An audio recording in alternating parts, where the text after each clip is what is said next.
This is Gerardo Del Real with Resource Stock Digest. Joining me today is President and CEO of Millrock Resources, Mr. Greg Beischer. Greg, how are you this afternoon? Doing quite well, Gerardo. Thank you very much for having me back on your show. Well, thanks for coming on. I know it's been a tough month. I know there was a sell recommendation by a pretty well-known and respected newsletter writer that has put some pressure on the stock recently. I got to think you're probably near a bottom. And man, if you don't have a lot going on, let's start with a brief overview of Millrock for people that may not be as familiar with the story as I am. Could you do that for us, Greg?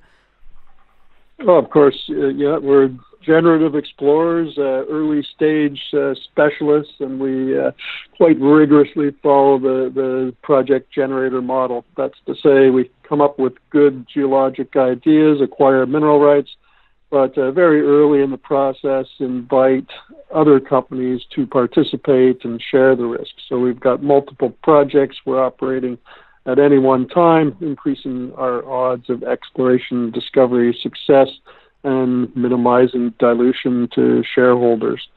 So that's it in a nutshell. We're Alaska-based, so this great state is one of our exploration focus areas. We balance that seasonality with exploration in Sonora State, Mexico.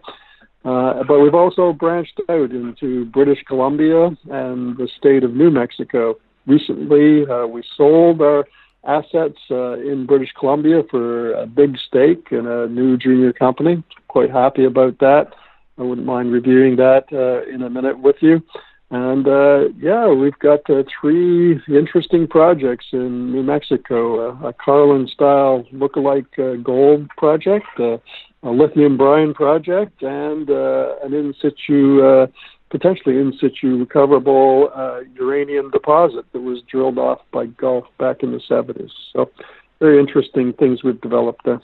Excellent. You mentioned being the operator on a lot of projects that allow you to minimize dilution and connect management fees. A great example of that is the Zackley, or I should say the Zackley copper gold deposit. I was going to say copper deposit because the copper grades are there, but the gold is significant as well in Alaska. It's a partnership there with Polar X Mining. There's some drill results that looked pretty good to me from October the 1st.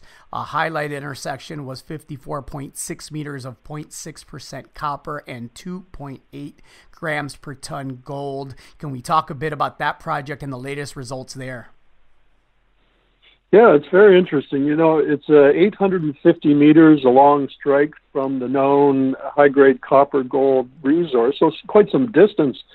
And it's similar mineralization in that it's skarn, but unlike the other skarn, this appears to be generally flat-lying, low angle, and good thick intersections of decent grade gold right from surface, intersected in 2 drill holes. So thickness of in the order of 45 to 50 meters, around 3 grams of gold per ton right at surface in a flat flying configuration makes one think, well, if this thing blossoms out into an aerially significant zone, well, it could be mineable even.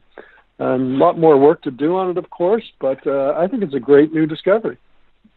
Excellent, excellent. And pivoting just a bit here, you also have news out of Mexico. You just started drilling at the Picacho Gold project in Sonora State, Mexico. I believe that program's a 10-hole, 2,000-meter program.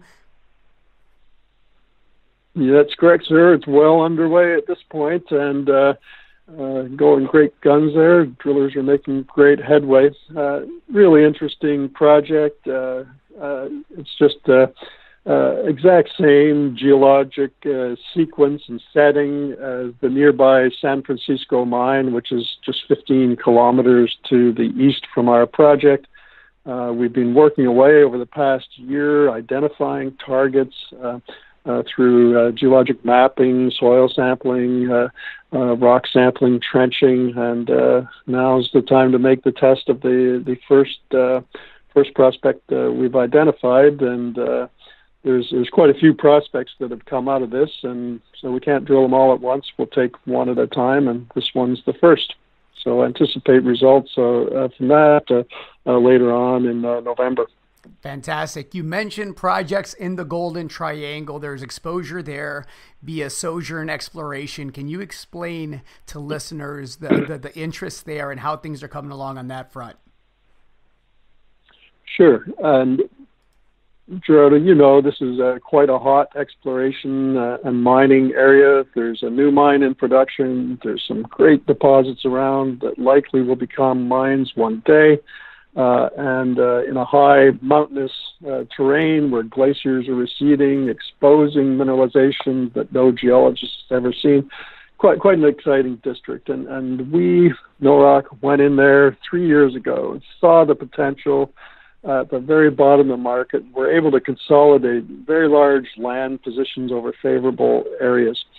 It took some guts to do that and some money, but we got them at very low cost, and we had to maintain them for several years. So I estimate that all in, we've spent close to 800,000 Canadian dollars on these projects. But recently, we turned around and sold them for a major share position in a junior company called Sojourn Exploration. We identified and brought in the management team, top-notch technical folks who will follow the generative exploration model. They brought their own 4 projects, which looked quite interesting as well. And so as a result, we own approximately $1 million in today's market of Sojourn stock. We've created royalties on the 3 properties we brought to the table. And so if this company, Sojourn, is successful, ultimately Millrock shareholders will benefit in a big way. Excellent. Now, I've talked in the past about your ability to use these depressed markets to your advantage, and obviously the share price doesn't reflect the amount of work and due diligence that you've done, but there's whispers in Alaska about a potential discovery very, very nearby one of those properties that you were able to bring in during the bottom of the market. Can we talk about that at all, Greg?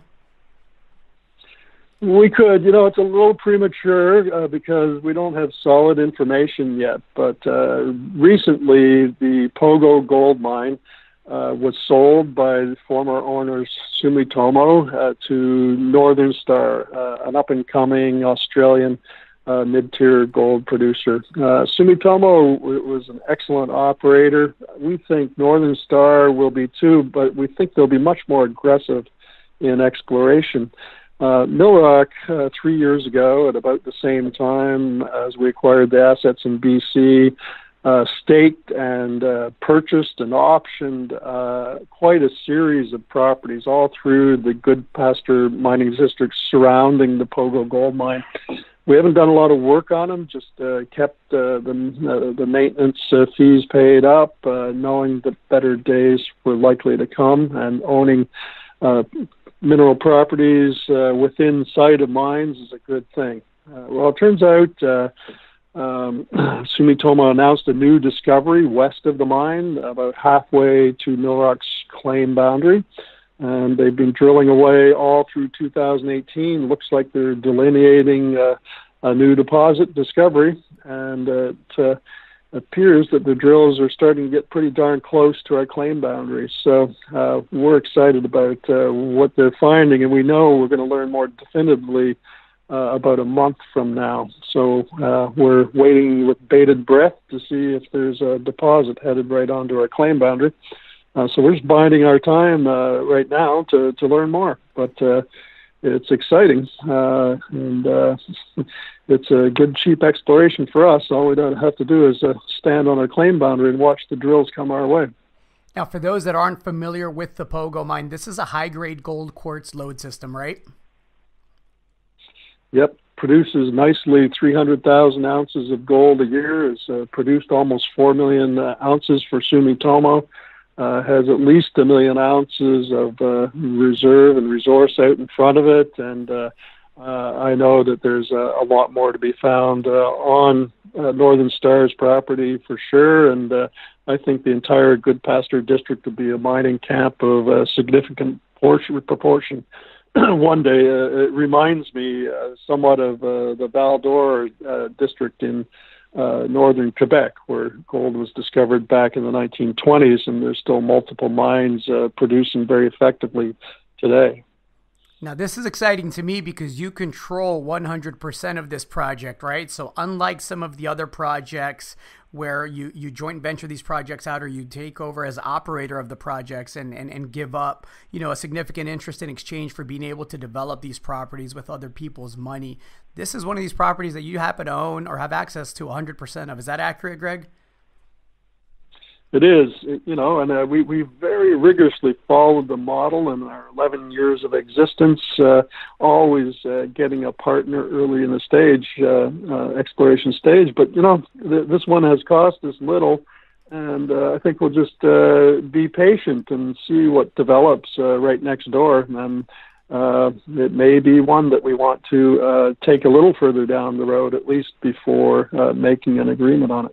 Well, that's exciting, Greg. Is there anything else you'd like to add? We covered Mexico. We've covered the Golden Triangle. We've talked Alaska, of course. Is there anything else that you want to mention?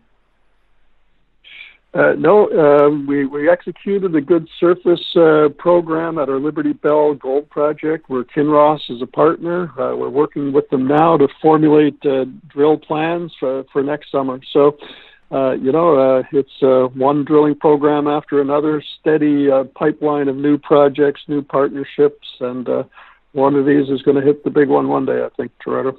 Fantastic. Greg, thank you so much. I look forward to having you back on as we get closer to getting more details out there in Alaska on the West Pogo project. Thank you again. You're very welcome, sir. Talk to you again soon.